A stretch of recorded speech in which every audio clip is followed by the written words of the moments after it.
Nelson Mandela, africano, nació el 18 de julio de 1918. Su padre tenía 4 esposas y 17 hijos. Cada esposa vivía en una aldea. Poseía ganado, pero el gobierno se lo quitó arbitrariamente. A los 9 años su padre murió. El regente de la tribu en agradecimiento lo crió como un hijo más. Cuando cumplió con sus estudios básicos, el padre lo mandó a la universidad, de la cual fue expulsado. Cuando regresó a los 21 años, el regente le buscó una esposa, pero él no obedeció y se marchó a Johannesburgo, donde empezó a trabajar en una mina recibiendo un trato de esclavitud y salarios miserables. En 1941, gobernado por blancos en un mundo de injusticias, se realizó la separación de razas.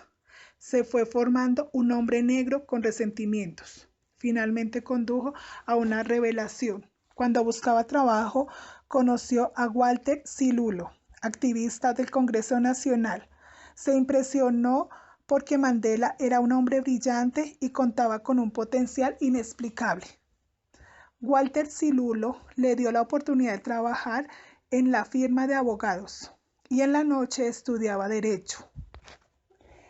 Este trabajo era con un grupo formado para terminar con las injusticias raciales a través de los medios más modernos como cartas y peticiones.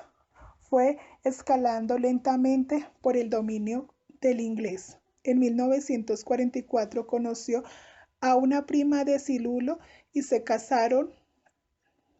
Su nombre era Evelyn.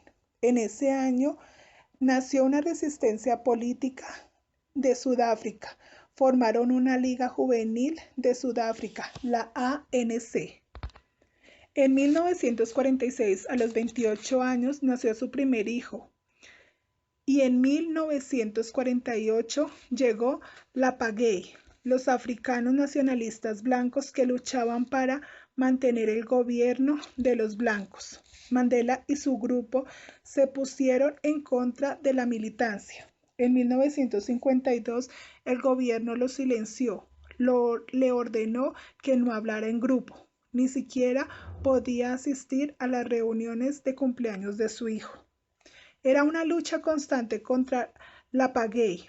En 1956 el gobierno lo acusó a él, a Mandela y a su grupo de alta traición. Su esposa, después de 12 años, le abandonó. No aguantó la vida de Mandela. Durante 4 años se presentó a juicio y un día, regresando a casa, conoció a Winnie Madikizela. Se casó con ella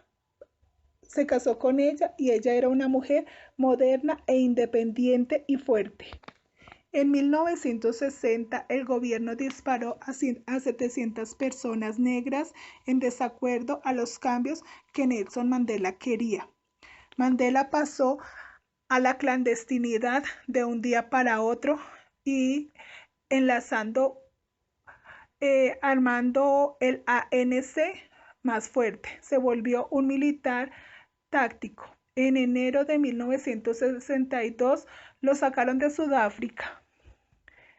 Recibió entrenamiento militar y buscó recursos en el extranjero.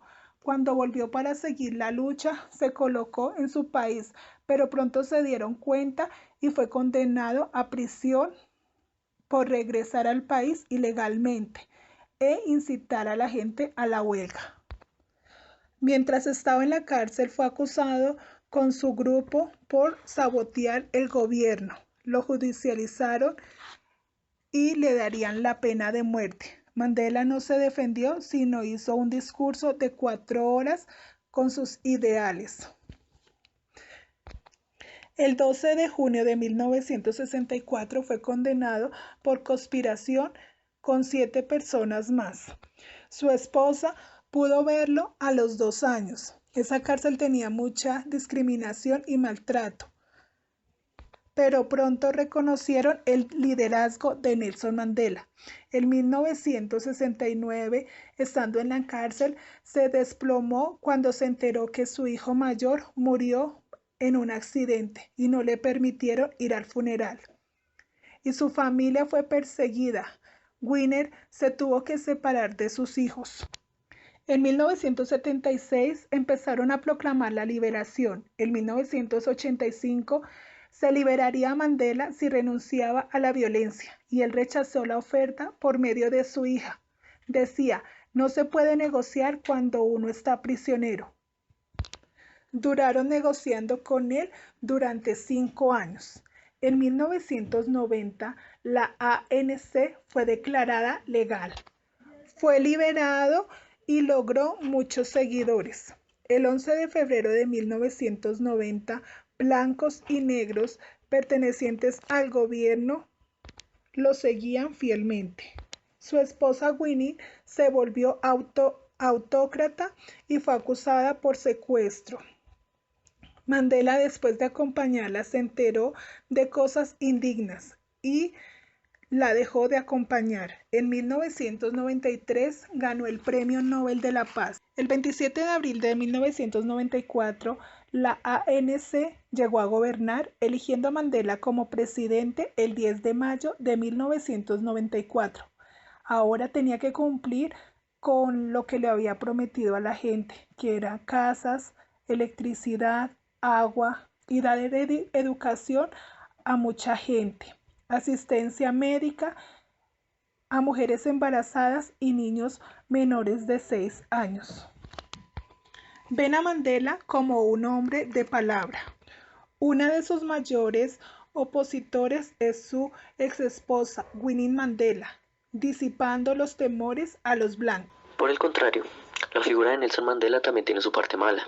En el tema personal, el primer punto es una disipada situación sentimental a lo largo de toda su vida, que consta de 3 matrimonios con mujeres muy diferentes. Con las 2 primeras tuvo 6 hijos, de los cuales 2 fueron varones y tuvo 4 mujeres. Del primer matrimonio actualmente se encuentra con vida una hija. Los dos primeros hijos que tuvo Mandela murieron repentinamente. Uno de ellos era una bebé que tenía tan solo 9 meses de edad. Su primer matrimonio se rompió por un conflicto religioso con su esposa. Su segundo matrimonio fracasó debido a altercados políticos en los que se involucró su esposa y Mandela dio por terminada la relación. Y su último matrimonio duró hasta su muerte. Se definió una importante diferencia de edad, ya que Mandela tenía 80 años y su esposa 52 al momento de contraer matrimonio. Estos acontecimientos a lo largo de toda su vida demuestran la notable inestabilidad sentimental que tiene Nelson Mandela y que también sufrió fuertes golpes que le propinaron las pérdidas repentinas de 2 hijos. También podemos ver bajo esta premisa que Mandela sufrió una fuerte convicción por su ideal político, convirtiéndose en una obstinación latente, hasta el punto de separarse de 2 de sus esposas por hechos relacionados con la política. También se conocen denuncias de maltrato propuestas por su primera esposa. Este hecho Mandela siempre lo negó. Otro punto personal en contra de Mandela es la concepción que tienen algunos individuos, sobre todo la parte occidental del mundo, de tildarlo de terrorista, teniendo en cuenta sus antecedentes y la corriente política del Congreso Nacional Africano y los diversos atentados terroristas y los campamentos de tortura en donde se manifestaban hechos de maltrato y ejecuciones a negros disidentes. Estos hechos no han sido comprobados ni atribuidos en su totalidad a Mandela, pero por el simple hecho de hacer parte de este movimiento y dirigirlo durante un tiempo, algunos críticos lo han tachado de participar. ¿Qué es ser un líder democrático? Es aquel que prioriza la participación del equipo, permite que el grupo decida por la política a seguir y toma las diferentes decisiones a partir de lo que el equipo opine. Potencia la discusión del equipo y agradece las distintas opiniones que vayan generando. Cuando se está en la necesidad de resolver un problema, el líder ofrece diversas soluciones, entre las cuales el equipo decide cuál es la solución más apropiada y eficiente. Está atento a las necesidades de sus colaboradores, ofrece orientación y soporte, fomenta el trabajo en equipo, reconociendo que varias personas piensan mejor que una, potencia la discusión del grupo, agradeciendo todas las sugerencias y opiniones, delega tareas de forma efectiva, no creyéndose superior a sus colaboradores. Por esta razón quiero hablar acerca del liderazgo de este gran líder mundial, Nelson Mandela. ¿Cuáles eran los principios de este gran hombre? Su filosofía, las características que poseía y lo que lo llevaron a transformar su vida, la de toda una nación y la del mundo. Mandela siguió los principios establecidos por Dios, como la espiritualidad, la fe, la humildad, el servicio a su prójimo. No buscaba su propio bien, sino el de los demás. Ayudó a los pobres, veló por los desprotegidos y olvidados. Cambió de adentro hacia afuera para poder ejercer su liderazgo con éxito. Utilizó el perdón como su arma principal de lucha. No procuró vengarse de los que privaron de su libertad y más bien se propuso a conquistarlos para lograr sus propósitos. Todas esas características las desarrolló en los 27 años de prisión. La filosofía utilizada por Mandela era creer y ejecutar. Su liderazgo se basó en las siguientes características.